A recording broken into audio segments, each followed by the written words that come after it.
Hi all, welcome back to our channel. എല്ലാവരും സുഖമായിട്ടിരിക്കുന്നു.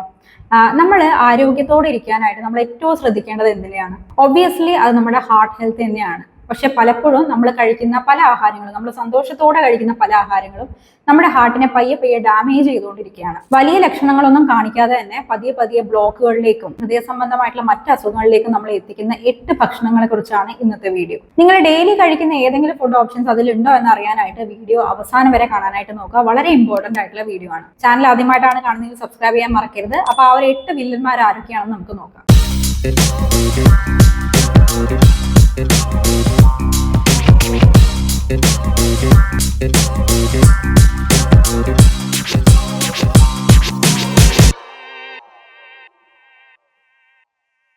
അപ്പൊ ഒന്നാമത്തെ വില്ലൻ എന്ന് പറയുന്നത് മൈദയും വൈറ്റ് ബ്രെഡും ആണ്. നമ്മുടെ നാട്ടിലെ പൊറോട്ടയും വൈറ്റ് ബ്രെഡും ഒക്കെ ഇവൻ പ്രഭാത ഭക്ഷണത്തിന്റെ ഭാഗം പോലുമാണ്. ഈ റിഫൈൻഡ് ആയിട്ടുള്ള കാർബോഹൈഡ്രേറ്റിൽ ഒട്ടും തന്നെ നാരുകളില്ല. ഇത് കഴിക്കുമ്പോൾ നമ്മുടെ ശരീരത്തിലെ ഷുഗർ ലെവൽ പെട്ടെന്ന് തന്നെ കൂടാനും ഇത് പിന്നീട് ചീത്ത കൊളസ്ട്രോൾ അല്ലെങ്കിൽ LDL കൊളസ്ട്രോൾ ആയിട്ട് ഹൃദയധമനികളിൽ അടിഞ്ഞുകൂടാനുള്ള സാധ്യതയുണ്ട്. ഇതാണ് പിന്നീട് ബ്ലോക്ക് ആയിട്ട് മാറുന്നത്. ഇനി രണ്ടാമത്തെ കാര്യം ഏകദേശം റിലേറ്റഡ് ആയിട്ടുള്ള കാര്യം തന്നെയാണ് ബേക്കറി പലഹാരങ്ങളും ബിസ്ക്കറ്റുകളും. ഇത് നമ്മൾ കുഞ്ഞുങ്ങൾക്ക് പോലും ഫ്രീക്വന്റ് ആയിട്ട് കൊടുക്കുന്ന ആഹാര സാധനങ്ങളാണ്. കാരണം കുട്ടികൾക്കും മുതിർന്നവർക്കും ഒരേപോലെ ഇഷ്ടമുള്ള കാര്യങ്ങളാണ് പപ്സ്, ബിസ്ക്കറ്റുകൾ, കുക്കീസ് ഇവയൊക്കെ തന്നെ. ഇത് കേടാകാതിരിക്കാൻ, അതായത് ഒരുപാട് കാലം ഷെൽഫ് ലൈഫ് ഉണ്ടാക്കിയെടുക്കാനായിട്ട് ഇതിനകത്ത് പ്രിസർവേറ്റീവ്സും അതുപോലെ തന്നെ ട്രാൻസ് ഫാറ്റും നല്ലപോലെ ആഡ് ചെയ്യുന്നുണ്ട്. ഈ ട്രാൻസ് ഫാറ്റ് അല്ലെങ്കിൽ ഹൈഡ്രോജനേറ്റഡ് ഓയിൽ ഇതാണ് നമ്മുടെ ഹാർട്ടിന് വില്ലനായിട്ട് മാറുന്നത്. ഹാർട്ടിന്റെ ഏറ്റവും വലിയ എനിമിയാണ് ട്രാൻസ് ഫാറ്റ്. ഇത് സ്ഥിരമായിട്ട് നമ്മൾ കഴിക്കുകയാണെങ്കിൽ കൊളസ്ട്രോൾ ലെവൽ കൂടാനും ഹാർട്ട് അറ്റാക്കിനുള്ള സാധ്യത കൂട്ടാനും സാധ്യതയുണ്ട്. ഇതുപോലെ തന്നെയാണ് പാക്കറ്റിലുള്ള ചിപ്സുകളും വറുത്ത പലഹാരങ്ങളും, അതായത് എണ്ണക്കടികൾ. ഒരു ചായ കുടിക്കുമ്പോൾ അതിന്റെ കൂടെ കുറച്ച് മിക്സർ അല്ലെങ്കിൽ ചിപ്സ് ഒക്കെ കഴിക്കുക എന്ന് പറയുന്നത് നമ്മൾ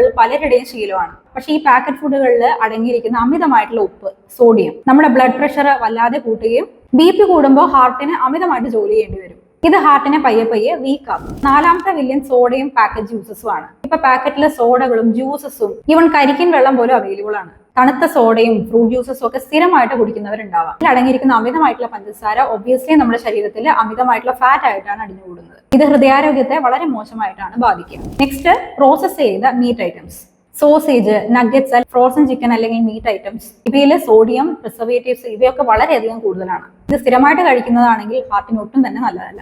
നെക്സ്റ്റ്, ഇൻസ്റ്റന്റ് നൂഡിൽസുകളും സൂപ്പുകളും. 2 മിനിറ്റ് കൊണ്ട് ഉണ്ടാക്കാൻ പറ്റാവുന്ന നൂഡിൽസുകളും സൂപ്പുകളും ഒക്കെ ബാച്ചിലേഴ്സിന്റെയും കുട്ടികളുടെ ഒക്കെ ഇടയിൽ വളരെ പ്രിയപ്പെട്ട ഒരു ഐറ്റം ആണ്. പക്ഷെ ഇതിന്റെ മസാല പാക്കറ്റിൽ അടങ്ങിയിരിക്കുന്ന കെമിക്കൽസ്, പ്രിസർവേറ്റീവ്സ്, അമിതമായിട്ടുള്ള സോഡിയം ഇതൊക്കെ ഹൃദയത്തിന്റെ പ്രവർത്തനത്തെ ദോഷകരമായിട്ട് ബാധിക്കുന്നതാണ്. അപ്പൊ സ്ഥിരമായിട്ടുള്ള ഉപയോഗം സ്റ്റോപ്പ് ചെയ്യുക. നെക്സ്റ്റ്, വനസ്പതിയും ഡാൽഡയും. ഹോട്ടൽ ഭക്ഷണങ്ങളിലും പിന്നെ ചില ബേക്കറി സാധനങ്ങളിലും ഒക്കെ രുചി കൂടാൻ വേണ്ടി ഡാൽഡ അല്ലെങ്കിൽ വനസ്പതി ഒക്കെ യൂസ് ചെയ്യാറുണ്ട്. ഇത് നമ്മുടെ ബ്ലഡ് വെസൽസിനകത്ത് കൊഴുപ്പ് അടിഞ്ഞുകൂടാനുള്ള ഒരു ബിഗ്ഗസ്റ്റ് റീസൺ ആണ്. എട്ടാമത്തെ വില്ലൻ നമ്മൾ ഹെൽത്തി ആണെന്ന് വിചാരിച്ച് കഴിക്കുന്ന കോൺഫ്ലെക്സ്. വണ്ണം കുറയ്ക്കാനായിട്ട് പലരും ബ്രേക്ക്ഫാസ്റ്റ് ആയിട്ടും ഡിന്നർ ആയിട്ടും ഒക്കെ കഴിക്കുന്ന ഒരു ഓപ്ഷനാണിത്. പല ബ്രാൻഡുകളിലും രുചി കൂട്ടാൻ വേണ്ടി അമിതമായിട്ടുള്ള പഞ്ചസാര ആഡ് ചെയ്യുന്നുണ്ട്. ചിലതിൽ 0 ഷുഗർ, ലോ ഷുഗർ എന്നൊക്കെ ആയിരിക്കും, പക്ഷെ അതിനകത്ത് ഹിഡൻ ഷുഗർ ഉണ്ടെന്ന് മനസ്സിലാക്കുക. ഇത് രക്തത്തിലെ ഇൻസുലിൻ ലെവൽ കൂട്ടാനും പയ്യെ അത് ഹൃദയത്തിന്റെ ആരോഗ്യത്തെ ബാധിക്കാനും സാധ്യതയുണ്ട്.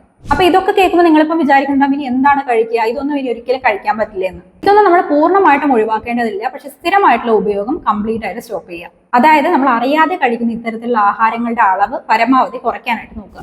പാക്കറ്റ് ഫുഡ്സ് വാങ്ങുന്ന സമയത്ത് അതിന്റെ പുറകിലുള്ള ന്യൂട്രീഷൻ ലേബിൾ പ്രോപ്പർ ആയിട്ട് വായിച്ചു നോക്കുക. ആ ലേബലുകൾക്ക് പലപ്പോഴും നമ്മുടെ അടുത്ത് പലതും പറയാനുണ്ടാവും. പിന്നെ നമ്മുടെ നാടൻ ഭക്ഷണമായിട്ടുള്ള പുട്ട്, ഇഡ്ഡലി, ദോശ, ഒപ്പം ധാരാളം പച്ചക്കറികൾ, പ്രോട്ടീൻ ഓപ്ഷൻസ് ഇതൊക്കെ നമ്മുടെ ഭക്ഷണത്തിൽ കൂടുതലായിട്ട് ഇൻക്ലൂഡ് ചെയ്യാൻ നോക്കുക. ദിവസവും ഒരു 30 മിനിറ്റ് എങ്കിലും വ്യായാമം ചെയ്യാൻ നോക്കുക. അത് നടത്താവാം, ജിം വർക്ക്ഔട്ട് ആവാം, ഹോം വർക്ക്ഔട്ട്സ് ആവാം. മിനിമം 30 മിനിറ്റ്സ് ഡെയിലി നിങ്ങൾ സമയം കണ്ടെത്തുക. ഒരു കാര്യം നിങ്ങൾ ഓർക്കണം, നമ്മുടെ ഹൃദയം നമുക്ക് വേണ്ടി 24/7 വർക്ക് ചെയ്തുകൊണ്ടിരിക്കുകയാണ്. നമ്മുടെ ഹൃദയത്തെ സംരക്ഷിക്കേണ്ടത് നമ്മുടെ മാത്രം കടമയാണ്. അപ്പോൾ നിങ്ങളുടെ ഹൃദയത്തിനെ സ്നേഹിക്കാൻ നിങ്ങൾ റെഡിയാണെങ്കിൽ ഇന്ന് തന്നെ ഈ പറഞ്ഞ ഭക്ഷണങ്ങളിൽ നിന്നൊക്കെ ഒരു അല്പം അകലം പാലിക്കാൻ നിങ്ങൾ നോക്കുക. ഈ ഒരു അറിവ് നിങ്ങളുടെ പ്രിയപ്പെട്ടവർക്കും യൂസ്ഫുൾ ആവുമെന്ന് തോന്നുകയാണെങ്കിൽ ഇപ്പൊ തന്നെ വീഡിയോ ഷെയർ ചെയ്ത് കൊടുക്കുക. വീഡിയോ ഇഷ്ടമായി കഴിഞ്ഞാൽ ലൈക്ക് ചെയ്യാനോ നമ്മുടെ ചാനൽ സബ്സ്ക്രൈബ് ചെയ്യാനോ മറക്കരുത്. അടുത്ത വീഡിയോ നമുക്ക് വീണ്ടും കാണാം. Stay healthy. ബൈ.